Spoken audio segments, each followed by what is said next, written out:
The rain had stopped only hours ago, but the ground still smelled of mud and fresh water. The pond below our ridge was swollen and restless, its banks crumbling into the brown current. That was where I saw her, the bear, thrashing and gasping, her paws sliding off the slick clay. She fought with all she had, but the bank kept giving way under her weight. One more slip, and she would go under for good. My boots sank deep as I ran down the slope. Years of training said keep distance, call for help, stay out of the water. Years mean nothing when a living creature is drowning right in front of you. I threw off my jacket and moved into the pond. The water was ice cold and thick with silt. Every step dragged me lower. The bear turned her head toward me, water streaming from her muzzle, eyes wide and desperate.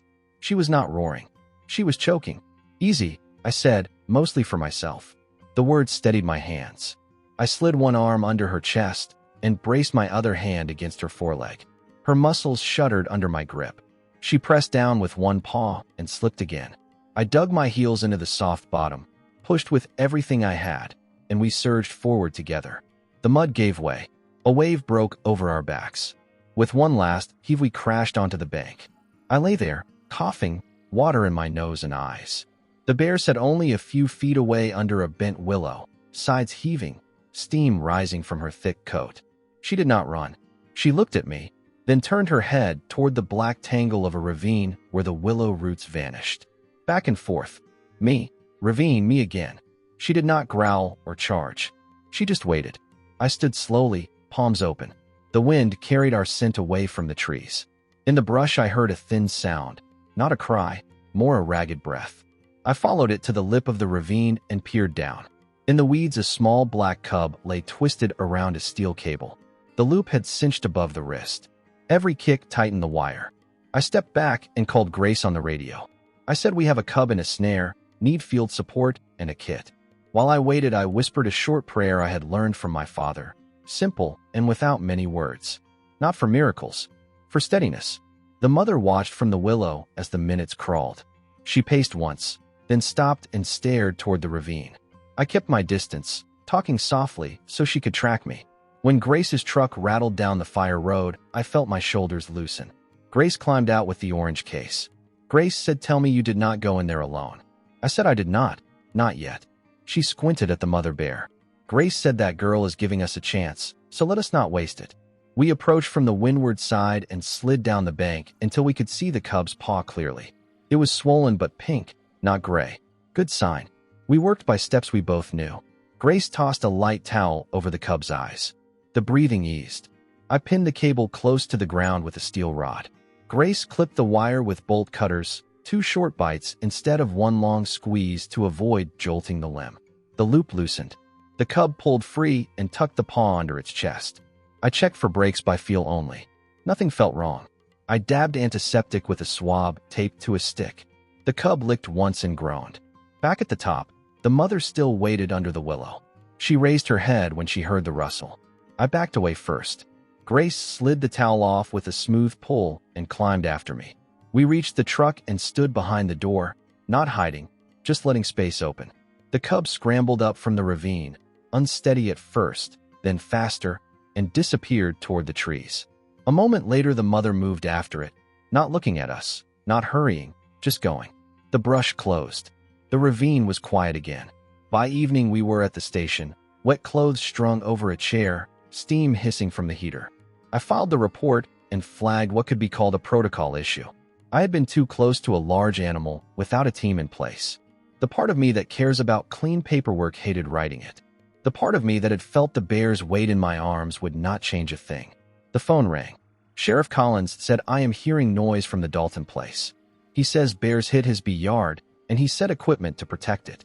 I said the equipment was steel snares. He said he does not use that word. I said I have pictures.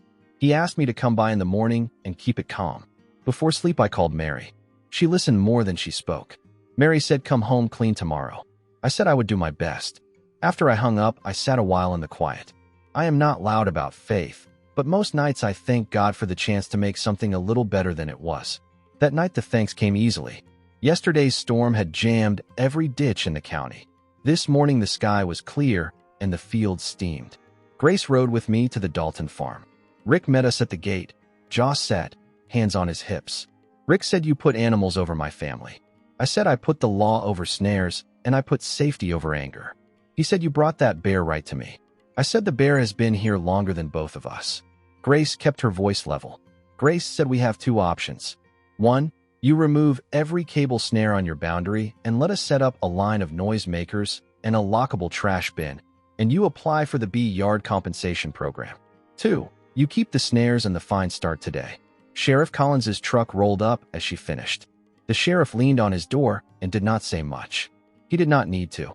Rick kicked the dirt and stared past us at his hives. Finally, he said, "Show me the gadgets." Grace pulled a small device from the case, a motion light with a strobe. She said this works for bears that are just passing through. She pointed at the open dumpsters near the barn and said those have to be closed and latched. Rick grumbled that he should not have to pay to keep a thief out. The sheriff said paying today is cheaper than what you will pay tomorrow. Rick nodded once and muttered fine. We spent the next hours walking his fence line, rolling up cable and logging coordinates. We set a camera on the edge of the timber where the ravine opened into his lower field. Rick watched me clamp the camera to a maple branch. He said, "Let me see what you see." I angled the screen so he could. His face softened when he saw the frame. A clean corridor of grass with the woods in shadow. Not a threat, just a path.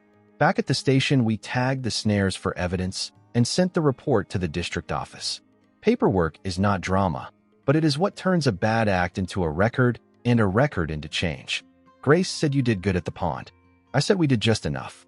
She said sometimes enough is the miracle we get. A week went by. The pond fell back inside its banks. The tracks along the ravine turned from churned mud to dry prints headed toward higher timber.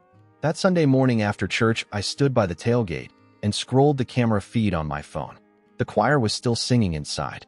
Children chased each other between parked trucks, their laughter bright in the cool air. The first clip showed raccoons at dusk, nosing the grass. The next clip caught deer moving like quiet shadows. Then the frame brightened with morning light, and there she was, the mother bear, walking steady with the cub close on her hind leg. The cub paused and picked up the sore paw and set it down again, easy and sure. They crossed the corridor without hurry. At the far edge, the mother stopped and turned her head, the same way she had looked at me by the willow.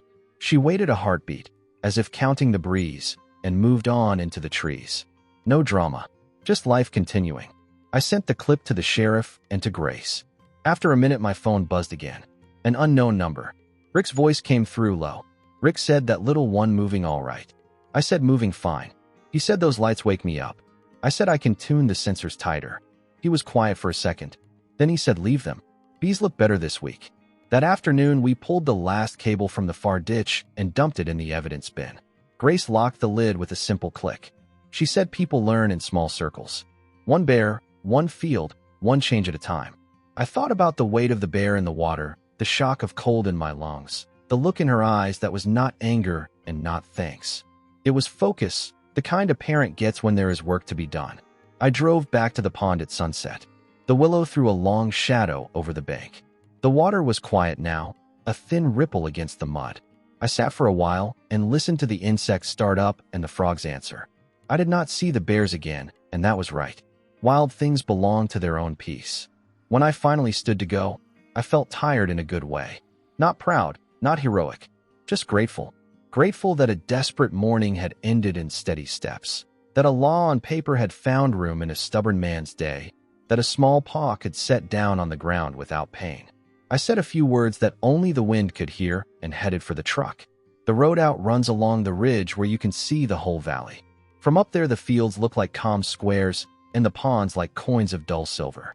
Somewhere in that patchwork, a mother and her cub were moving uphill, and somewhere a farmer was sleeping a little easier, and somewhere a file with our names on it was closing. That was enough for me. I started the engine and drove back toward town, the last light fading behind the trees.